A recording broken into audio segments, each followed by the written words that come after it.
ચિંતા આવી, પ્રભુને વિનવ્યા, જીતાડશો તો આપ જ જીતાડશો, અમારી શક્તિથી નહીં જીતીએ. ત્યારે ફરી શ્રી ઠાકોરજીએ પોતાનું સામર્થ્ય અમૃતમાં મૂક્યું અને તેઓ જીત્યા. કહેવાનું તાત્પર્ય એ છે કે એ તો સમુદ્રમાંથી નીકળેલું અમૃત હતું, પણ એ તો કથામૃત છે. પેલા અમૃત કરતા પણ કંઈક સવિશેષ છે અને એનું પ્રમાણ શ્રી ભાગવતજીના પ્રારંભમાં શ્રી સુખદેવજી આપી દીધું. મહાત્મ્યની કથામાં દેવર્ષિ ઇન્દ્ર દેવોની સાથે અમૃતનો કુંભ લઈને આવ્યા છે. મહારાજ પરીક્ષિતને મૃત્યુનો ભય છે. આ સ્વર્ગામૃત એમને પાવ એ અમર થઈ જશે અને મારા સ્વર્ગમાં બધું છે પણ કથામૃત નથી. અમે કથામૃતના દર્શ્યા છીએ, માટે આપ અમને સ્વર્ગમાં પધારીને શ્રી ભાગવતના કથામૃતનું પાન કરાવો. શ્રી સુખદેવજીએ પરીક્ષિતની સામે દૃષ્ટિ કરી, બોલો રાજન, કયું અમૃત જોઈએ, કથામૃત કે સ્વર્ગામૃત? પરીક્ષિતજીએ કથામૃત પસંદ કર્યું, સ્વર્ગામૃત.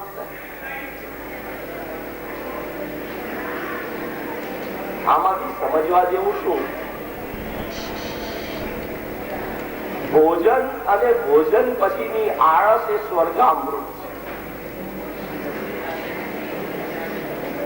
અને શ્રી સર્વોત્તમજીનું રસપાન એ કથામૃત છે. પસંદ સૌએ પોતાએ કરવાનું છે કે કયું અમૃત પીવું છે. હજી એવું વિનંતી કરું કે જે આજુબાજુ બેઠા છે અને સત્સંગમાં જેમને કોઈ કારણસર રસ નથી, એ સૌને કૃપા કરીને અવાજ ના થાય. આપણે અહીંયા રાતની ભગવદ વાર્તા એટલા માટે રાખી છે કે આપણને અનુકૂળતા છે, પણ જો ભગવદ વાર્તામાં વિક્ષેપ થાય તો આવતીકાલથી આપણે રાતની ભગવદ વાર્તા બંધ કરી દઈશું. એટલે કૃપયા સૌને વિનંતી કરો, આજુબાજુ છે એમને અહીં મંડપમાં બેઠા છે એ ઉત્સુક છે. આપણા કોઈ કાર્યકર્તાને વિનંતી કરું કે જરાક આંટો મારીને સૌને હાથ જોડીને કહો કે આપ મૌન રહો.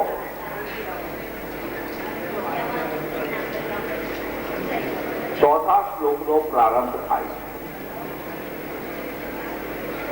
તદુક્તમપિ દુર્બોધમ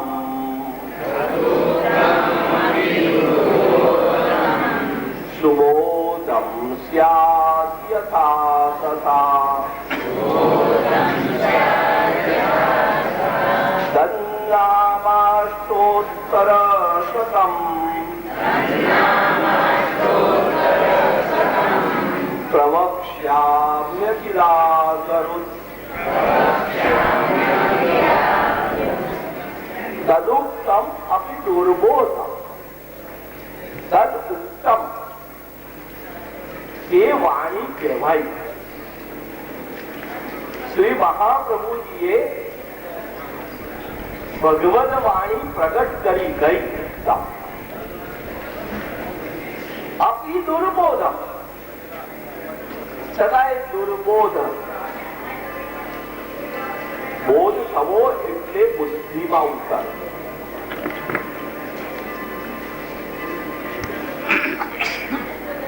આપણે સાંભળીએ છીએ પણ બુદ્ધિમાં ઉતારતા નથી.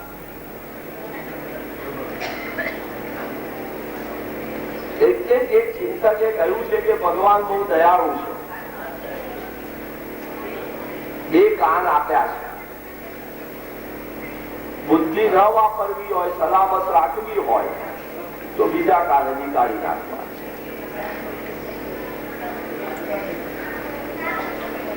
ભગવદ વાણીનો બહુ દુર્બોધ,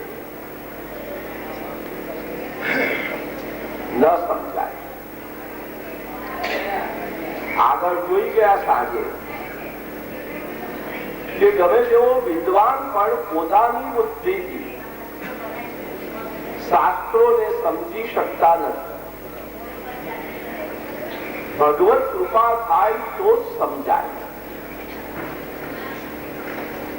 આજે પણ એવા વૈષ્ણવો છે જે વિદ્વાન છે છતાં શ્રી સુબોધિનીજી સમજી શકતા નથી. અને બીજી બાજુ એવા કેટલાક વૈષ્ણવ માતાઓ છે 70 વર્ષની ઉંમરના, માંડ ગુજરાતી 2 ચોપડી એમના જમાનામાં ભણેલા, એ બહુ જ શુદ્ધ રીતે શ્રી સુબોધિનીજી વાંચી શકે છે અને કોઈ અનુવાદ રાખ્યા વિના મૂળ સુબોધિનીજીનું પાન કરી શકે છે અને કરાવી શકે છે. આપણા માટે જે દુર્બોધ છે એ ભગવત કૃપા જેમના ઉપર થઈ છે એમને સુબોધ થઈ જાય છે. જલ્દી બુદ્ધિમાં ઉતરી જવું એ પણ ભગવત કૃપાનું કારણ છે. એમ ના માનતા કે અમારું મગજ બહુ સારું છે એટલે કહેલું બધું યાદ રહી જાય છે, મગજમાં ઉતરી જાય છે. ના, ભગવત કૃપા એનું કારણ છે. ભગવત વાણી એટલી દુર્બોધ છે કે એને લઈને વેદ એક, પણ વેદના અર્થઘટન 6 પ્રકારે થયા. ષડ દર્શન આપણા ત્યાં આવ્યા. સાંખ્ય, યોગ, મીમાંસા, ન્યાય, વૈશેષિક, વેદાંત. એક જ વેદની એક જ ઋચાનું 6 પ્રકારે અલગ અલગ અર્થઘટન થયું. કારણ કે વાણી બહુ દુર્બોધ છે. વેદાંતમાં પણ વેદ વ્યાસજીએ બ્રહ્મસૂત્રનો ગ્રંથ આપ્યો તો એ પણ એટલો દુર્બોધ કે બ્રહ્મસૂત્ર ઉપર આદિ શંકરાચાર્યજીની પૂર્વેથી લઈને જેટલા ભાષ્યો રચાયા આજ સુધી એ બધામાં કઈ જુદી જુદી વાતો કહેવાય. એકલા શ્રી મહાપ્રભુજીએ વેદ અને બ્રહ્મસૂત્રોને પ્રામાણિકતાથી પૂરેપૂરા અર્થમાં રજૂ કર્યા. વેદ દુર્લભ, વેદાંત દુર્લભ, શ્રી મહાપ્રભુજીની વાણીને પણ બહુ દુર્બોધ. આ સાંજે જ વિચાર કરતા હતા એ વાણી જો સુબોધ હોત તો પરાનુવર્તી આચાર્ય ચરણોને આટલી ટીકાઓ લખવી પડી હોત. સિદ્ધાંત રહસ્ય ઉપર કેટલી ટીકાઓ છે જોઈ લેજો. એક ભક્તિવર્ધિની ગ્રંથ ઉપર કેટલી ટીકાઓ છે જોઈ લેજો. આટલી બધી ટીકાઓ લખાયા છતાંય હજી આપણા માટે તો એ વાણી દુર્બોધ જ છે.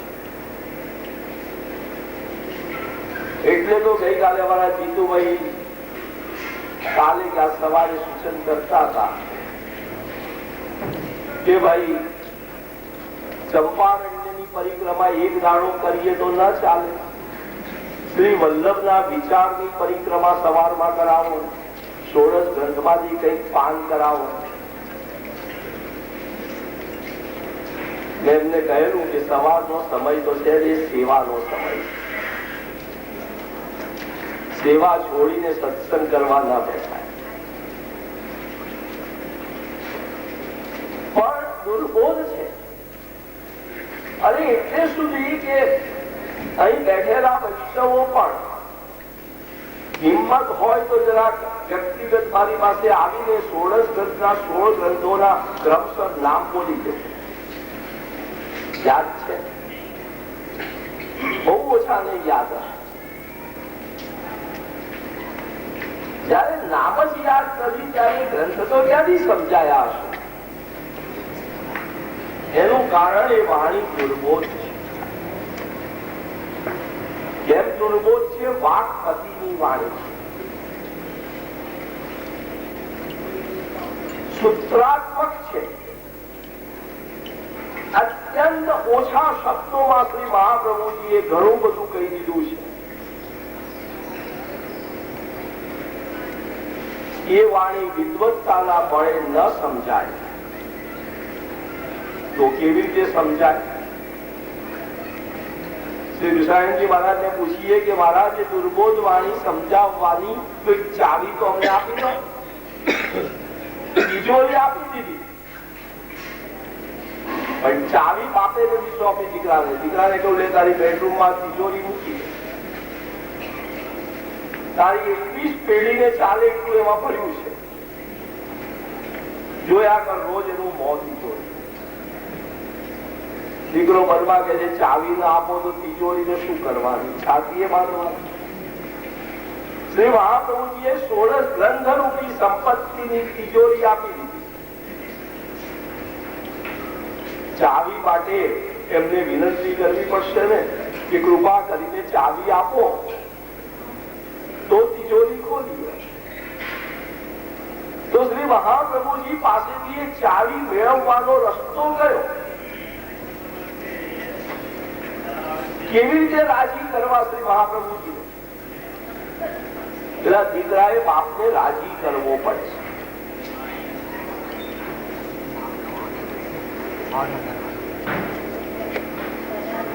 દીકરાએ બાપને રાજી કરવો પડે. બાપ રાજી થાય તો ચાવી મળે, નહીતર ન મળે.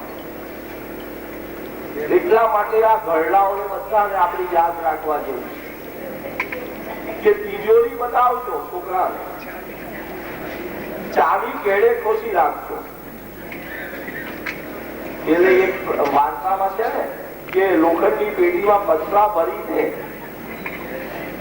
એ દાદા રોજ પકડાવતા હતા. એના આવાસથી પેલી પુત્ર વધુઓએ સસરાજીની સેવા કરી. તો આપણે શ્રી મહાપ્રભુજીની સેવા કરીએ તો શ્રી મહાપ્રભુજી પ્રસન્ન થાય અને એમની તિજોરીની ચાવી આપણને આપે.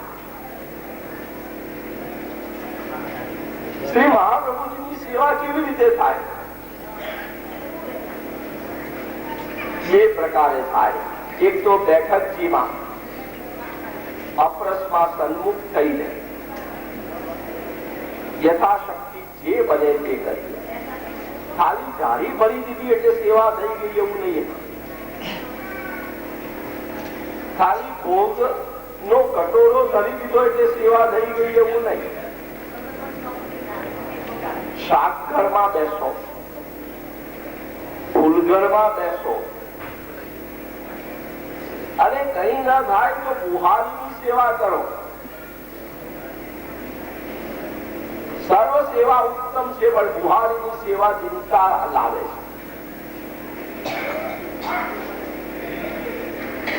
કારણ કે બુહારી કરતા શ્રી મહાપ્રભુજી અને એમના લાડીલા ભગવતીઓની ત્યાં જે ચરણ રથ છે એ આપણા શરીરને લાગે છે,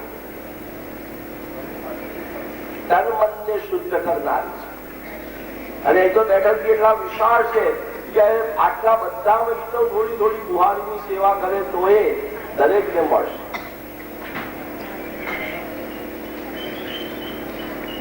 શ્રી મહાપ્રભુજીની સેવા આમ થાય.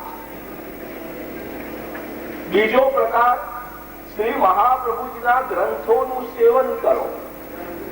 ભલે અર્થ ન સમજાય, નિયમ કરો કે રોજ 16 ગ્રંથનો અમે પૂરો પાઠ કરીશું.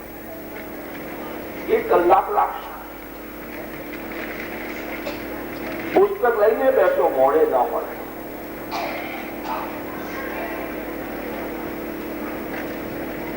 અહીંયા અમારા ડોક્ટર ગીતાબેન છે, એમને પૂછજો કે તમે પ્રિસ્ક્રિપ્શન લખી આપો, એ કઈ દવા છે, કયા રોગ માટે છે, એ દર્દીએ જાણવાની જરૂર ખરી? ચાલે ન જાણે. દર્દીને જરૂર એટલી કે દવા ખાવી પડે. પણ પેલા વૈદરાજની પડીકીઓ આવતી ને, ત્યારે મારા જેવા દર્દી શું કરતા? દવા ફેંકી દે ને પડીકી ગળે ઉતારી દે કાગળ. વૈદરાજે કહ્યું પડીકી ખાવી, દવા ખાવી એવું ક્યાં કહ્યું? આપણે પણ 16 ગ્રંથનો પાઠ કરીશું ને, ભલે એનો અર્થ ન સમજાય તો એની અસર થશે, કારણ કે પેટમાં દવા જશે.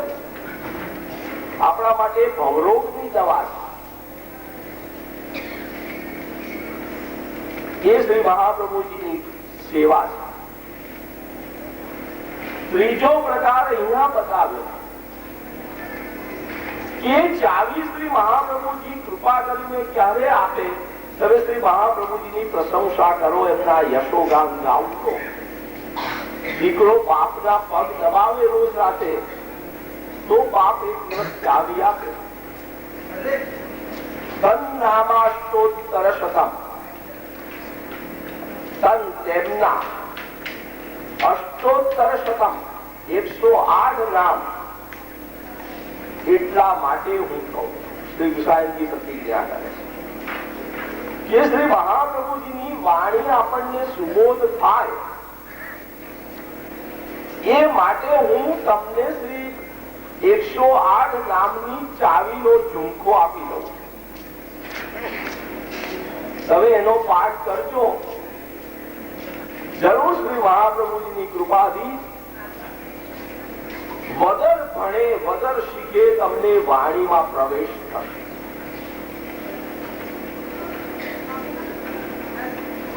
આ મારો સ્વાનુભવ છે.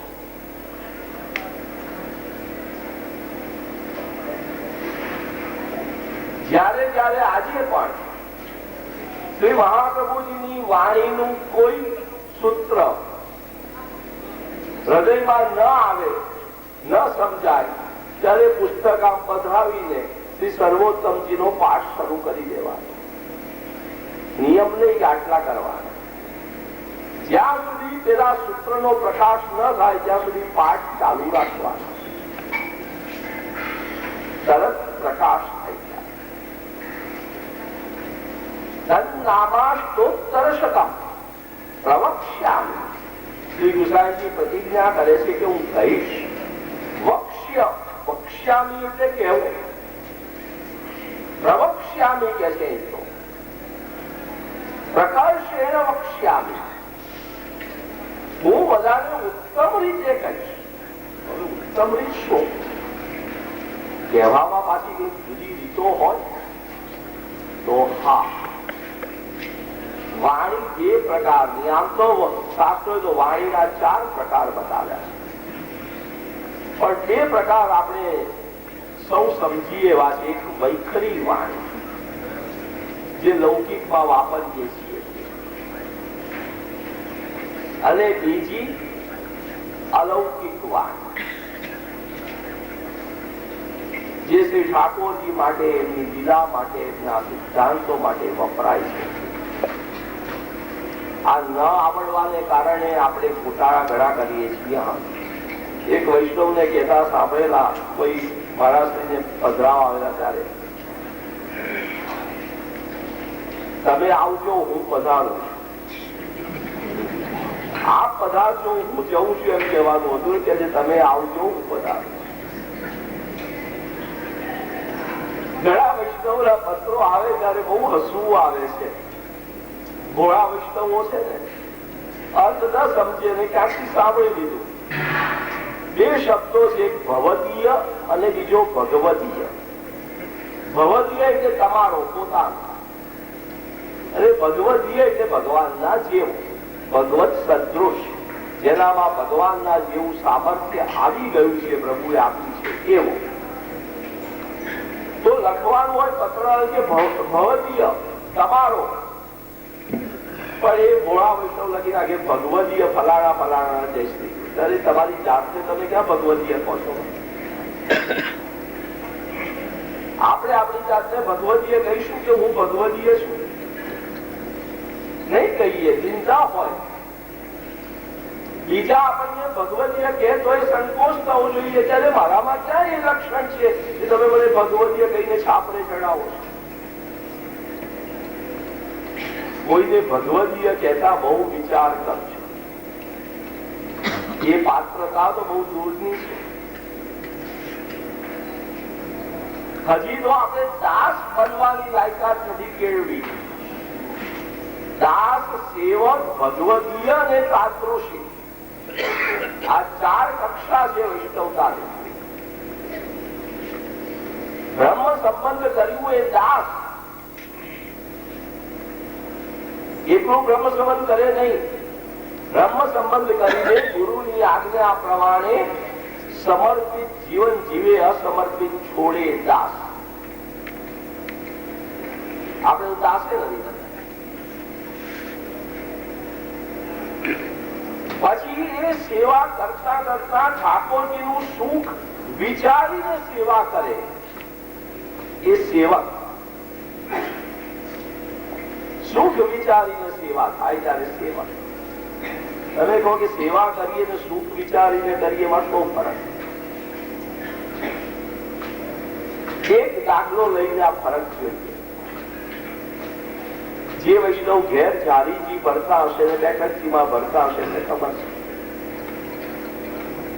અહીં તો જારીજી ભરવા ડોયો છે લાંબા હેન્ડલનો, પણ જ્યાં એકલા લોટીજી હોય અને એનાથી જળ ભરીને જારીજીમાં પધરાવવાનું હોય ત્યારે હાથમાં લોટીજી લીધા, બોળ્યા, અડધો પંજો ભીનો થઈ ગયો અને આપણે જારીજીમાં નમામિ યમનામહં સકલદેવી હેતુ બોલતા બોલતા પધરાવી દીધું. એ દાસ સેવાની ક્રિયા કરે.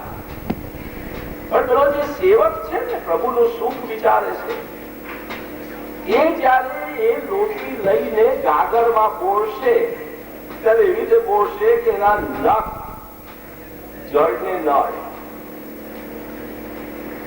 ગાગરમાંના જળને અને લોટીના જળ. કેમ? નખમાં ક્યાંક અશુદ્ધિ રહી હોય. ઠાકોરજીને આરોગવાના જળમાં એ અશુદ્ધિ આવે તો ઠાકોરજીને પરિશ્રમ થાય. આટલો ભાન રાખીને જારીજી ભરવાનું કાર્ય જે કરે એ સેવા. જારીજી તો બધા ભરે દાસ, પણ ભગવત સુખ વિચારીને જારીજી ભરે સેવા. આવી સેવા કરતા કરતા ઠાકોરજી રીઝી જાય અને એક દિવસ સાક્ષાત પ્રગટ થઈને વાત કરવા લાગે ત્યારે ભગવદીય. તમારી સાથે સાક્ષાત પ્રગટ થઈને વાત કરી હોય તો તમે ભગવત, અમે તમને દંડવત જરૂર કરીએ. અને પછી તાદૃશી માનસી સિદ્ધ થાય, વ્યસન અવસ્થા સિદ્ધ થાય ત્યારે તાદૃશી. એટલે કહેવાનું તાત્પર્ય એ છે કે વાણીને સમજવી અઘરી છે. આપણે તો વૈખરી વાણી જ જાણીએ છીએ, અલૌકિક વાણીની તો આપણને ટેવ નથી. અને આ તો શ્રી મહાપ્રભુજીની અલૌકિક વાણી છે. તો એ સમજવાની ચાલી છે આ શ્રી સર્વોત્તમ એના 108 ના પ્રવક્ષ્યામિ. આ નામો શ્રી કૃષ્ણજી કે છે હું ખાલી કહેતો નથી, પ્રવક્ષ્યામિ, હું મારા અનુભવમાં આવ્યા છે માટે કહું. એ નામ નથી, એ નામમાં શ્રી મહાપ્રભુજી સાક્ષાત બિરાજે છે, એમના સ્વરૂપ છે. લીલા ભેદથી શ્રી મહાપ્રભુજીના 108 સ્વરૂપ પ્રગટ કરું છું. અને માટે હૃદયમાં જે સ્વરૂપો અનુભવાયા, આનંદ, પરમાનંદ, એ બધા સ્વરૂપો હું તમારી આગળ નામ રૂપે પ્રગટ કરું છું. પ્રવક્ષ્યા.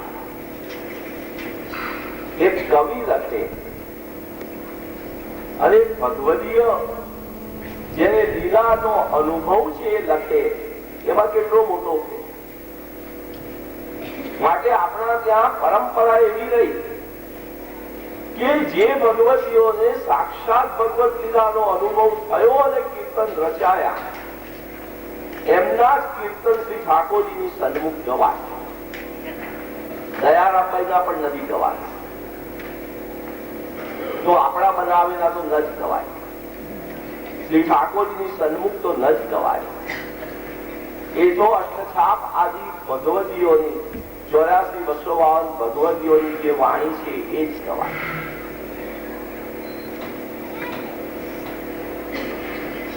એક સાદી સીધી વાત લો, યમુનાજીની આરતી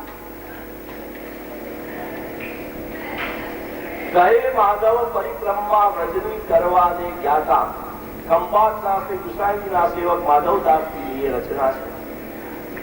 અહીંયા માધવદાસજીએ પોતાનો અનુભવ પૂરો કર્યો, પણ આપણને સંતોષ ન થયો કે ના કેમ તમે એકલા જ જાણો, અમે ન જાણીએ.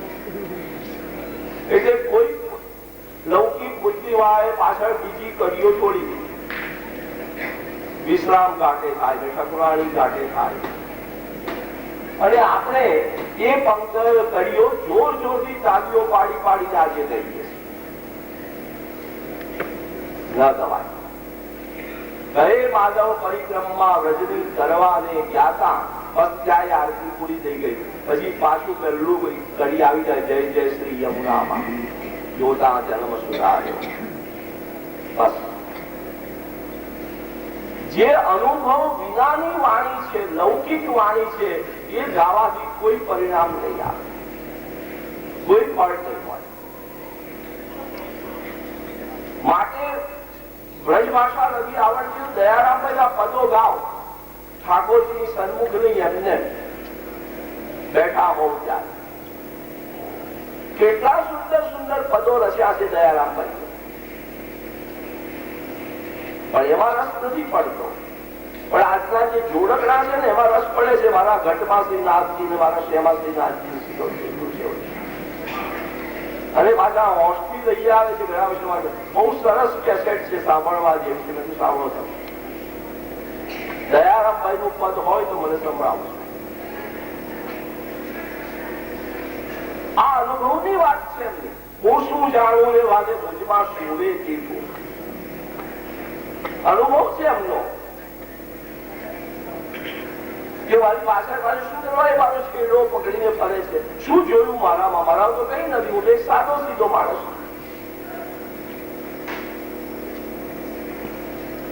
એટલે પ્રવક્ષ્યામી કહ્યું. આપણે બોલીએ ને વક્ષ્યામી.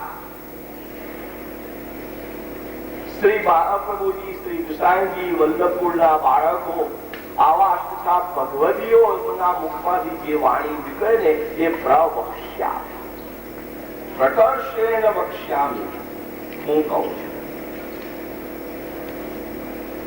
આ વાણીનું એક ફળ બતાવ્યું. સુબોધમ યથા સ્યાત તથા. શ્રી મહાપ્રભુજીની વાણી જે રીતે સુબોધ થાય એ માટેની આ ચાવી આપી. અને બીજું ફળ બતાવે છે આ નામમાં શું તાકાત છે. અખિલાધરુત, અખિલ અઘરુત. અખિલ એટલે બધા,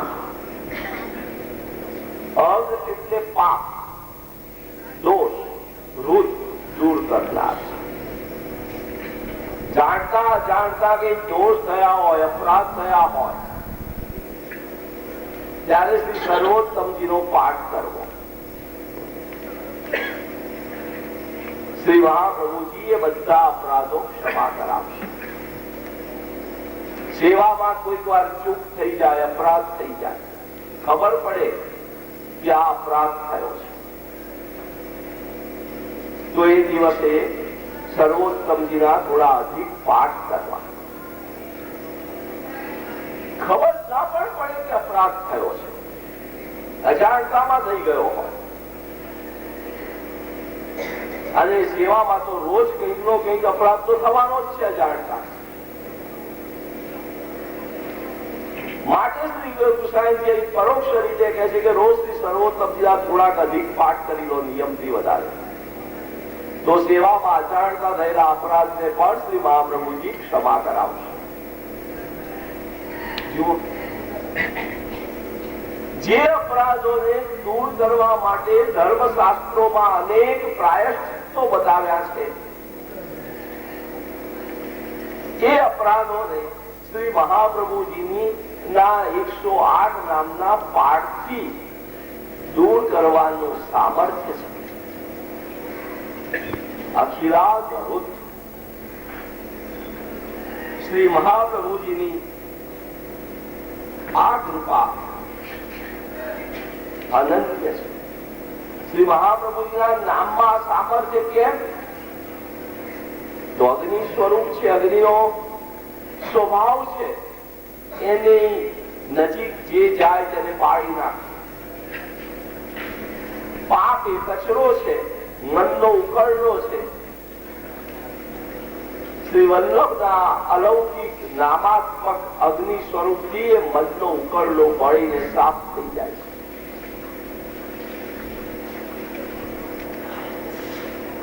તમે જુઓ, અહીંયા તમને પોતાને આનો અનુભવ આ 2 દિવસથી થઈ ગયો છે. તમે વિશેષ પાઠ કરો છો તો અહીં તમારું મન લૌકિકમાં ઓછામાં ઓછું છે. સવારથી સતત તમારા પગ શ્રી વલ્લભ તરફ દોડે છે, તમારું મન શ્રી વલ્લભ તરફ દોડે છે, તમારી આંખો અહીંયા ચંપારણ્યમાં શ્રી વલ્લભને શોધે છે, અને તમારું મોં શ્રી વલ્લભને રટે છે. અહીંથી તમે નિર્દોષ થઈને જવાના છો. પણ ફરી પાછો ઉકરડો તો ઉભો થઈ જાય, સાફ કરી અને ધોય. એટલે રાયપુર થી બેઠા અને ટ્રેનમાં જે વેચાવા આવ્યું એ મોંમાં મૂકવા માંડ્યું એટલે સમજો કે ફરી પાછો ઉકરડો શરૂ. માટે સર્વોત્તમજીના પાઠ કરવાની જે ટેવ પડી છે ને ચાલુ રાખજો. તન્નામાષ્ટોત્તર શતમ પ્રવક્ષ્યામિ અખિલા કરુત. ટીકાકારોએ બહુ સુંદર વાત કરી. કયા કયા પાપોનો નાશ કરે? લૌકિકમાં 3 પ્રકારના પાપ કયા? કામ, ક્રોધ, લોભ, મોહ, મદ અને મત્સર. આ એક પ્રકારનું પાપ, મનનું પાપ છે.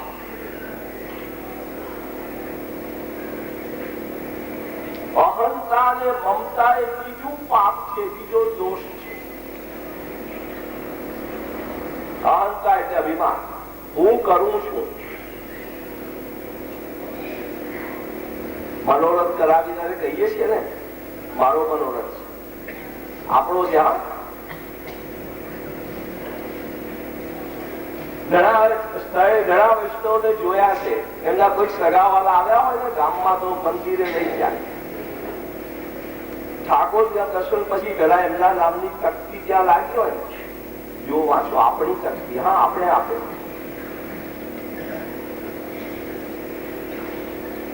શ્રી વલ્લભના ધામમાં, શ્રી ઠાકોરના ધામમાં જયારે વૈષ્ણવો તકતીનો આગ્રહ રાખે છે ત્યારે મને તો મનમાં કંઈક થઈ જાય છે. હું સૌને, આપ સૌને સીધો પ્રશ્ન પૂછું. એક સાવ ગરીબ માણસ છે, વૈષ્ણવ જવા દો ને, સાવ ગરીબ માણસ છે, અહીંના આદિવાસીઓ છે, એવા ઝૂંપડા નાના કરો.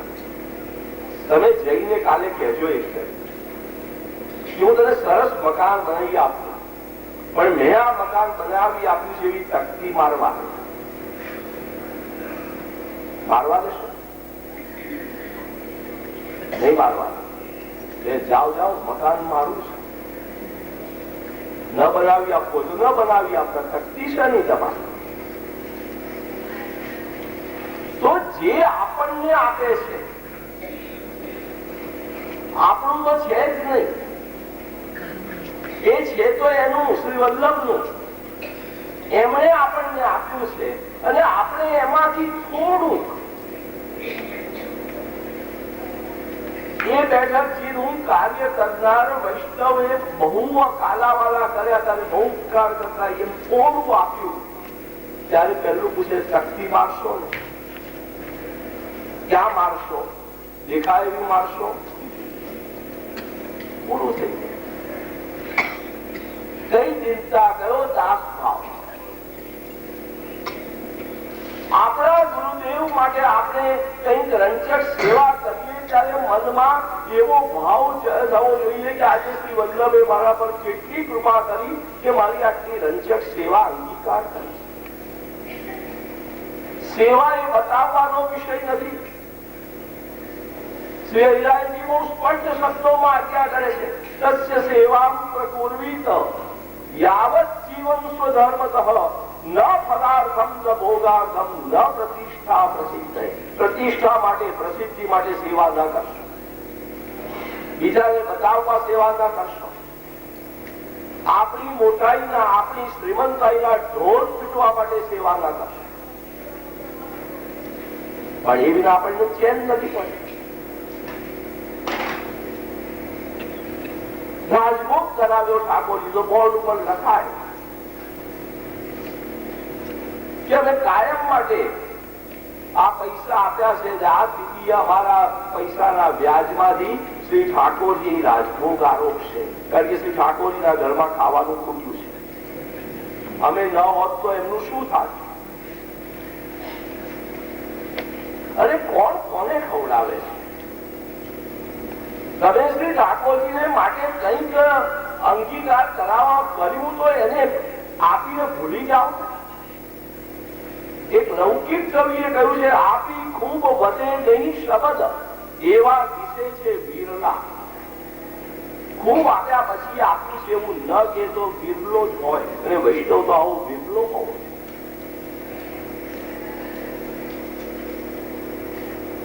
મારા ઘેર આવીને તમે એમ કહો કે આજનો તમારો ભોજન મારા તરફથી જરા બાર બોર્ડ મૂકી દઉં, હા તો હું મૂકવા દઉં? ભાઈ મારે તમારું મિષ્ટાન નહીં હોય તો ચાલશે, હું ગઈકાલનો પડેલો સૂકો રોટલો ખાઈ લઈશ, પણ કોઈકે મને ખવડાવ્યું છે, ધર્માદાનું ખાધું છે એવું મારે નથી ખાવું. તો શું શ્રી મહાપ્રભુજી શ્રી ઠાકોરજી એવું આરોપ છે? તમે માનો છો એ આરોપતા હશે?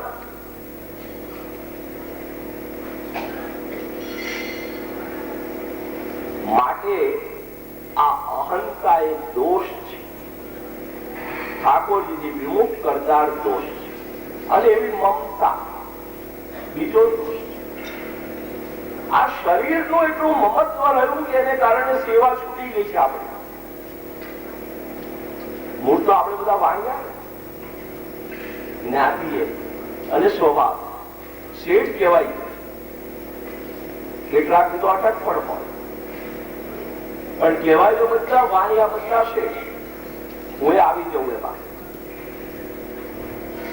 અને શેઠ અને શેઠાણી તો શેઠાણી થી નીચા વળીને કચરો ગણાય. વાસણ ધોવાય, કપડા ધોવાય, ન ધોવાય. જેમ જેમ ઘરમાં શ્રીમંતાઈ વધે એમ રસોડું પણ પછી ન સંભાળાય. બધા માટે નોકર હોય. એક વૈષ્ણવ પરિવાર હું જાણું છું કે એમના ઘરમાં સભ્યો 8 છે અને નોકર 12 છે. પણ એમને આ લૌકિક શ્રીમંતાઈનો મત નથી વળ્યો, એટલે એમના પરિવારના બધા જાતે સેવા પહોંચે છે. બધી ઠાકોરજીનું એટલું સુખ થાય એવી સેવા કરે છે કે ના પૂછો. પણ આપણા ઘરમાંથી સેવા ગઈ એનું આ કારણ છે કે આપણે શેઠ શેઠાણી બની ગયા. જાતે કામ કરવાની ટેવ છૂટી ગઈ ને ઠાકોરજીનું કામ તો જાતે જ કરવું પડે છે. ઠાકોરજીના સેવાના રૂમમાં કોણ કચરો પોતું કરે? ઠાકોરજીના પાત્રો કોણ માંગે? ઠાકોરજી માટેની રસોઈ કોણ કરે? તો એ બધું તો આપણાથી થતું નથી, હાડકા નમતા નથી. એટલે એમાં પણ આપણે કહ્યું જ્યાં હાથથી પવન નાખવાની, પંખો નાખવાની સેવા અઘરી પડી એટલે ઇલેક્ટ્રિક ફેન મુકાઈ દીધો. થોડા વધારે રકમ હતી તો એ એર કુલર મુકાઈ દીધું, એનાથી વધારે હતું તો એસી મુકાઈ દીધું. હવે પંખાની સેવા કોણ કરે છે? પેલું એર કુલર, પેલું પંખો, પેલું એસી આપણી સેવા કરી. કીર્તન માટે ટેપ રેકોર્ડર લઈ આવ્યા, બજારમાંથી કેસેટ લઈ આવ્યા. કીર્તન ની સેવા કોણ કરે? તો એ ટેપ રેકોર્ડર આપણી સેવા કરી. વસ્ત્ર તો રેડીમેડ લઈ આવ્યા, વસ્ત્ર સિદ્ધ કરવાની આપણી સેવા કરી. અને સામગ્રી એ ઇન્સ્ટન્ટ લઈ આવ્યા, મિશ્રી ને સૂકો મેવો આપણી સેવા કરી.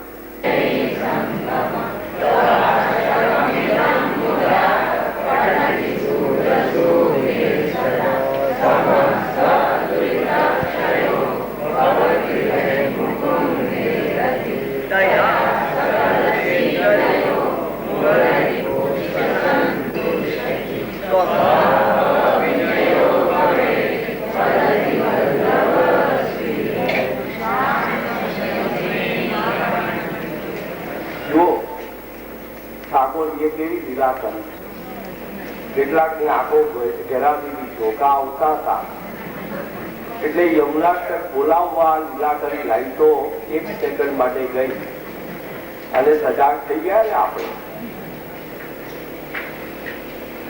અહંતાનો દોષ જોયો, મમતાનો દોષ જોયો. પછી એક દોષ છે પંચ પર્વા અવિદ્યા. 5 પ્રકારની અવિદ્યા. પહેલી દેહાધ્યાસ. આ શરીરને સુપ્રીમ માનવું. જે લોકો શરીરને સારું રાખવા એટલે તંદુરસ્તીથી નહીં, સુંદર રાખવા માટે બ્યુટી પાર્લર વગેરે દ્વારા શરીરની સજાવટમાં અરીસાની સામે જિંદગી અડધી વિતાવી દે છે એ દેહાધ્યાસ. દેહ અગત્યનો. આ દેહાધ્યાસે આપણી સેવા છોડાવે. ઇન્દ્રિયાધ્યાસ. અહીંયા ટેવ છૂટી ગઈ છે ને, આ ટેવ કાયમ છોડી દેજો. ટીવી જોવાનું, છાપું વાંચવાનું. જો કે તો કેટલાક શોખીનો સવારમાં છાપું શોધે છે. ઇન્દ્રિયાધ્યાસ. ઇન્દ્રિયોને સુપ્રીમ માનવાની, એ નચાવે એમ નાચવાનું. ત્રીજું પ્રાણાધ્યાસ. શરીરમાં 10 પ્રકારના પ્રાણ એટલે વાયુ છે. એને કારણે શરીરમાં હલન ચલનમાં ફેર પડે તો શરીર દુખે, સાદા પકડાઈ જાય. એટલે એને વધારે મહત્વ આપવાનું. પ્રભુ વિસરાઈ જાય. શું કરીએ? સેવા તો કરવી છે પણ પલાડી વાળીને બેસાતું નથી. પ્રાણાધ્યાસ. અંતઃકરણાધ્યાસ. હું બહુ બુદ્ધિશાળી, મારા જેવો કોઈ નહીં. સેવાની શું જરૂર છે? અમે તો મનથી રોજ કરી દઈએ છીએ. પછી બુદ્ધિશાળી માણસ બોલે, ઠાકોરજી છૂટી જાય. અને 5મું સ્વરૂપ વિસ્મૃતિ. આપણે આપણું સ્વરૂપ જ ભૂલી ગયા કે હું કોણ છું, ક્યાંથી આવ્યો છું, મારે ક્યાં જવાનું છે. આ 5 દોષોથી પીડાઈએ છીએ. આ લૌકિક દોષ છે, શરીરને વળગેલા છે. સાથે સાથે અલૌકિક દોષ પણ આપણામાં 7 પ્રકારના છે. વૈષ્ણવ થયા પછીના દોષ. પહેલો, શ્રી મહાપ્રભુજીની આજ્ઞાનું પાલન ન કરે. બીજી બધી આજ્ઞાઓ તો પછી. શ્રી મહાપ્રભુજીએ નવરત્નમાં આજ્ઞા કરી, તસ્માત સર્વાત્મના નિત્યમ શ્રી કૃષ્ણ શરણમ મમ મદદ્ભીરેવ સતતમ શ્રેયમિત્યેવ. સતત તો જવા દો, પણ રોજ અષ્ટાક્ષરની કેટલી માળા થાય છે. એક ચતુર વૈષ્ણવ હતા, આખી જિંદગીમાં એક વાર અષ્ટાક્ષર નહીં બોલેલા. એમના પત્ની બિચારા રોજ કગરે. છેવટે એક દિવસ કંટાળ્યા, અધિક મહિનો આવ્યો એટલે પત્નીને કહી દીધું કે આજથી જા, હવે આખી જિંદગીનું સાટું વાળી દઉં છું, રોજ 108 માળા કરીશ. પત્નીએ ગૌમુખી આપી, માળા આપી, લઈને બેસી ગયા. એક એક મણકું ફરે છે, શ્રી કૃષ્ણ શરણમ બોલે છે. 108 મણકા ફરતા તો એમને એમ લાગ્યું કે 108 વર્ષ વીતી ગયા. ઓહો, આટલો બધો વખત લાગ્યો. તરત મનમાં ગણતરી કરી કે હજી તો 107 બીજી આવી માળા કરવાની છે, ક્યારે પૂરી થશે? અને હવે કહ્યું છે એટલે પાડવું તો છે. એને રસ્તો શોધી કાઢ્યો. ડાબા હાથમાં માળા પકડી આમ ફટ આમ જમણાથી ફેરવી જાય, આંખે હરાટ ના જાય ને 108 વાર એની બધે કે થઈ ગઈ 108 માળા ફેરવવાની નહીં. તમે ભગવદ આજ્ઞાનું પાલન ન કરવું એ મોટો દોષ વૈષ્ણવતા. અસમર્પિત વસ્તુનામ તસ્માદ વર્જન આચરે. શ્રી મહાપ્રભુજી આજ્ઞા કરી કે અસમર્પિત વસ્તુઓનો ત્યાગ કરો. પેલા એમ કહેતા હતા કે થોડાક છોકરા મોટા થઈ જાય, બધા જવાબદારીમાંથી છૂટીએ પછી કરીશું. 60 વર્ષે હજી અસમર્પિત છૂટતું નથી. ઘરમાં કોઈ મુશ્કેલી નથી, છતાંય નથી છૂટતું. તો એ પાપ છે, દોષ છે. શ્રી મહાપ્રભુજીની આજ્ઞા પ્રમાણે ન ચાલવાનો દોષ.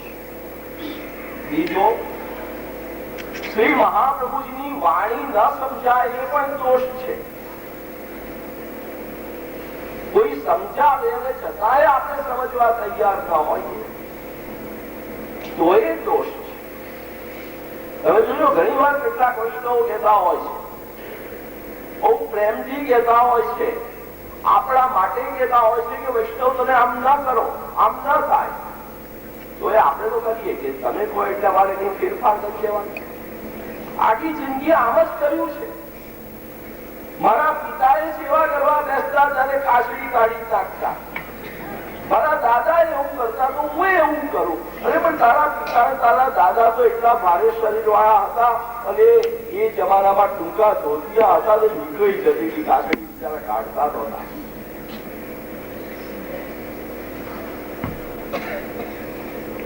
ત્રીજું, શ્રી મહાપ્રભુજીની આજ્ઞામાં શંકા કુશંકાઓ કરે. પાળવી તો નહીં પણ શંકાઓ કરે, કુશંકાઓ કરવી, શોર્ટકટ શોધવા, એ દોષ.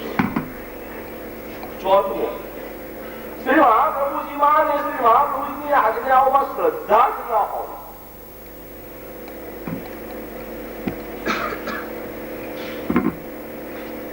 એક વૈષ્ણવ દંપતીને જાણું છું, બેન બહુ ભાવવાળા, ભાઈને કશું ના ગમે. બેન બિચારા એમના પતિ કે એમ બધું કરે. 5 વર્ષ પછી એમને પતિને કહ્યું કે તમે 5 વર્ષ સુધી તમે કહ્યું ત્યાં બધે હિલ સ્ટેશન ઉપર ફરવા આવી, તો હવે આ 6થા વર્ષે હું કહું ત્યાં મને ફરવા લઈ જાઉં, ક્યાં જવું છે?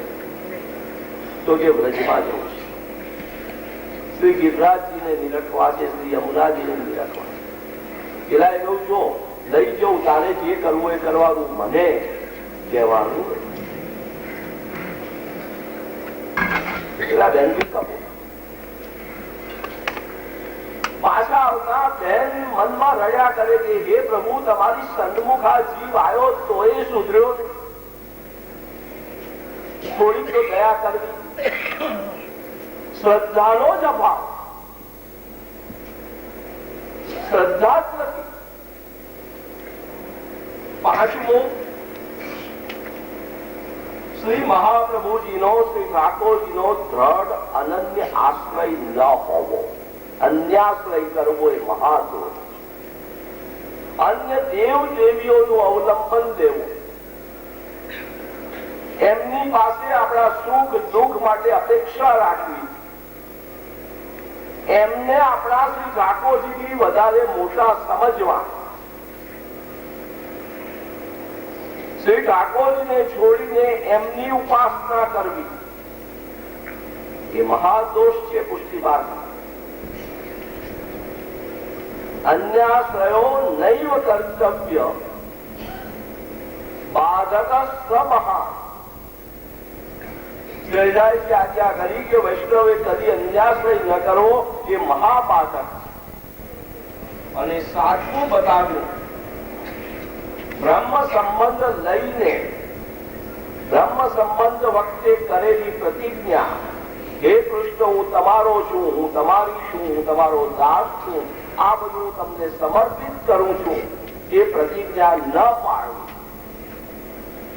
એ પ્રતિજ્ઞા પ્રમાણે શ્રી ઠાકોરજીને સેવા ન કરવી એ પણ મહાદોષ છે. આ 7 મહાદોષો આપણે આચરી રહ્યા છીએ ત્યારે એમાંથી છૂટવાનો ઉપાય કયો? શ્રી વિસાયજી દ્વારા સમજાવે છે શ્રી સર્વોત્તમજીના પાઠ. કશું નથી બનતું તો શ્રી સર્વોત્તમજીના પાઠ તો રોજ કરો.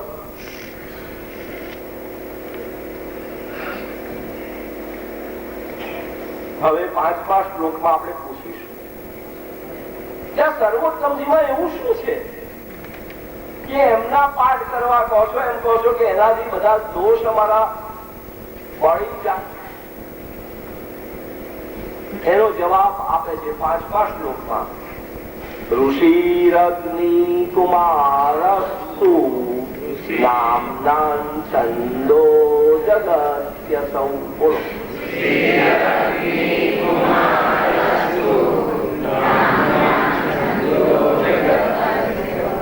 શ્રી કૃષ્ણાસ્યમ દેવતા ચ બીજં કારુણિક પ્રભુ.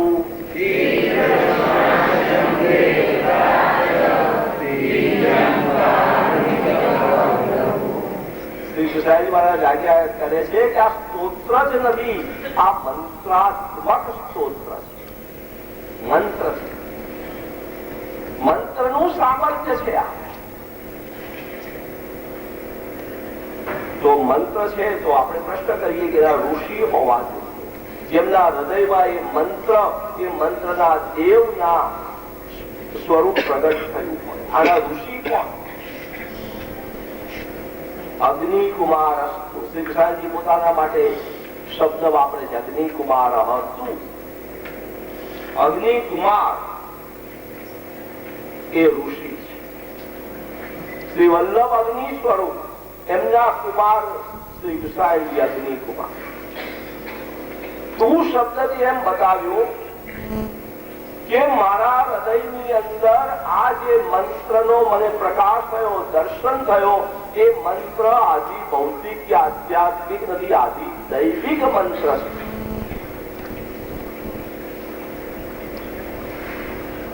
નામનાં છંદો જગત્યસૌ. જગતી જગતમાં અસૌ જે નામી જો છે, પ્રસિદ્ધ છે, એવો આનો છંદ છે અનુષ્ટુપ. દરેક મંત્રને નો છંદ હોય અને છંદનું આખું શાસ્ત્ર છે. એ પ્રમાણે તમે જો એ મંત્ર કે સ્તોત્રનો પાઠ કરો તો એ મંત્ર સિદ્ધ થાય. માટે યમુનાષ્ટક પૃથ્વી છંદમાં જ બોલાય, સર્વોત્તમ સ્તોત્ર અનુષ્ટુપ છંદમાં જ બોલાય. ગમે તેમ ગાડી ગગડાવી ના દેવાય. એનો લય છે, એ લયમાં જ બોલવું જોઈએ. અને આપણને લય નથી આવ્યો ને, ગામે ગામ જુદી જુદી રીતે બોલાય છે ને, એનો પડઘો અહીંયા પડે છે. એક ખૂણામાંથી શરૂ થાય છે, બીજા ખૂણે એ શ્લોક પૂરો થતો. સાદે એક શ્લોક બોલી નથી શકતા. કારણ કે આપણને એનું લય તાલ એ બધાનો કોઈ ખ્યાલ જ નથી. તો ભલે તમે એક પાઠ કરો પણ પૂરા લય તાલ પૂર્વક એનો ઉચ્ચાર કરો. ઋષિરગ્નિ કુમારસ્તુ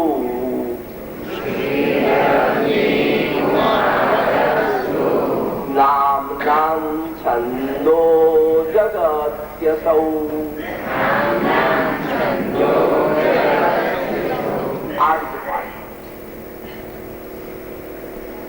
ઋષિરગ્નિ કુમારસ્તુ નામ્નાં છંદો જગત્યસૌ. એમ નહીં.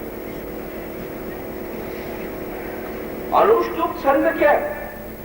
કારણ કે વૈદિક છંદ છે, સૌથી પ્રાચીન છંદ છે અને શ્રી ગુસાઈજી શ્રુતિ રૂપા સ્વામીની છે માટે વેદ તુલ્ય બતાવવા માટે અનુષ્ટુપ છંદ છે. અને અનુષ્ટુપ એ વિયોગ વિરહ એની અંદર ખીલી ઉઠે છે.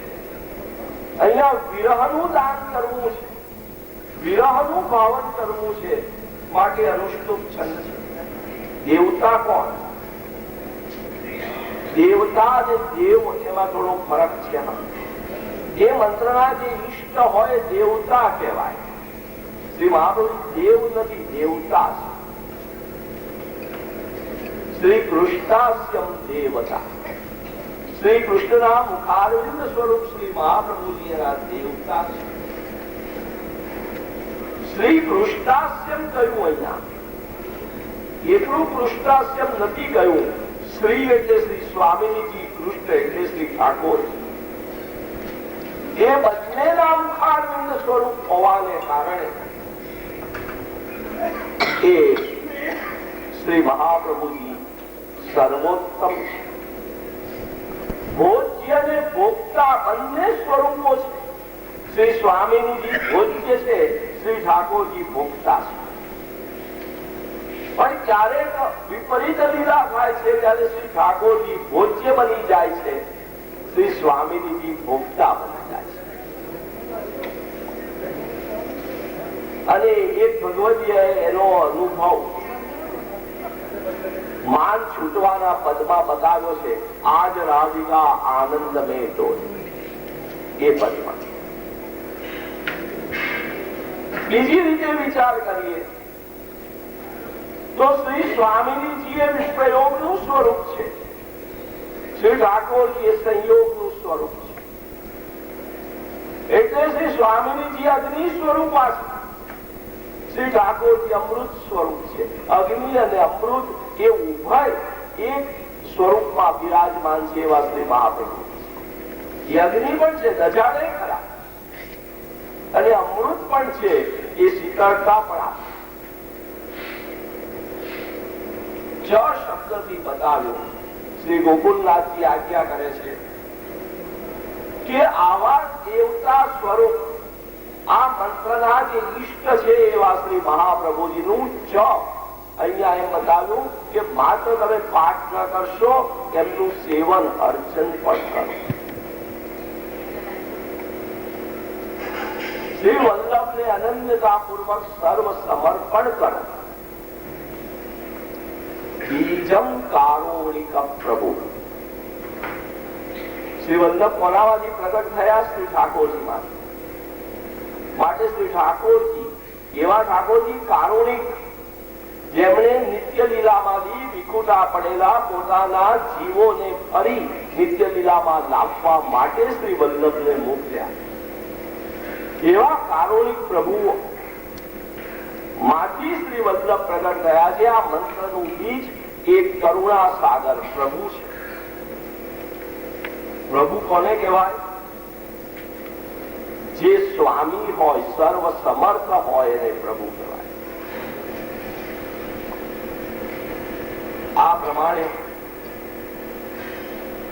આપણને દુઃખ નિવૃત્ત કરનારા, સર્વ આનંદનું દાન કરનારા શ્રી મહાપ્રભુજીના મંત્રાત્મક સ્તોત્રમાં શ્રી ગુસાઈજી ઋષિ છે, અનુષ્ટુપ છંદ છે.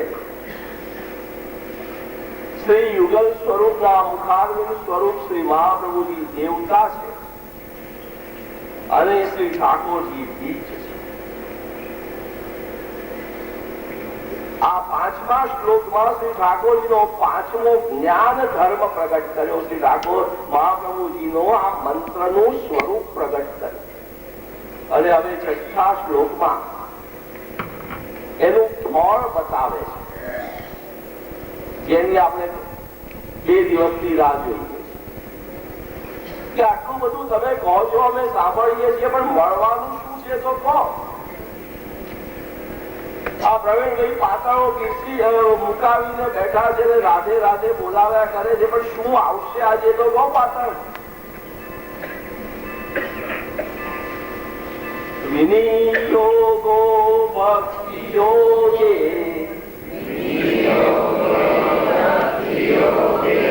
પ્રતિબંધ વિનાશને કૃષ્ણાદરામૃતા સ્વાદ સિદ્ધિરત્ર ન સંશય. માણસને શું જોઈએ? 2 વસ્તુ જોઈએ. દરેકને, મને પણ જોઈએ, તમને પણ જોઈએ. કોઈ બાકાત નથી. ઊંઘમાંથી ઉઠાડીને પૂછો તો આ જ જવાબ આપે કે તને 2 વસ્તુ આપવાની છે, બોલ શું જોઈએ? તો પહેલું આપણે કહીશું કે મારા બધા દુઃખ દર્દ નાબૂદ થઈ જાય. પછી કહીએ શું જોઈએ? તો દુનિયાના બધા સુખ મને મળી જાય. તમે કહેશો દુઃખ નાબૂદ થયા એ સુખ નહીં? તો ના, એ સુખ નહીં. સુખ જુદું. બહુ ભૂખ્યા હોઈએ અને પછી ન ભાવતું ભોજન મળે તો આપણે કહી દઈશું, કારણ કે પેટમાં દુઃખ છે, ભૂખનું. પણ એ ખાધા પછી કોઈ પૂછે મજા આવી તો કહીશું ના, મજા નથી આવી. કિડની પેશન્ટને અથવા બીપીના પેશન્ટને મીઠું બંધ કરાવી દેવાના ગીતાબેન. નહીં ખાવાનું 1 દિવસ. દૂધ ને રોટલી ખાવ, શું થઈ જવાનું છે? મરી જવાના છો. એમની ફરજ છે કહેવાનું, આગ્રહપૂર્વક કહેવાનું, અધિકારપૂર્વક કહેવાનું. પણ પેલા પેશન્ટને થતું હોય કે મરી જઈએ તો સારું, વાંધો નથી, પણ આ ભોજન તો લમડે ન નખાય. કેમ ખવાય? ગળે કેમ ઉતરે? પણ છતાં તમે ભૂખ્યો થાય છે પેશન્ટ તો દૂધ રોટલી એ ખાઈ દે. પણ પૂછો કે મજા આવી તો કે ના રે, મજા તો શું આવે? પ્રવીણભાઈ ઉપમા ખવડાવે તો મજા આવે, મોહનથાળ કે ફૂલવડી ખવડાવે તો મજા આવે,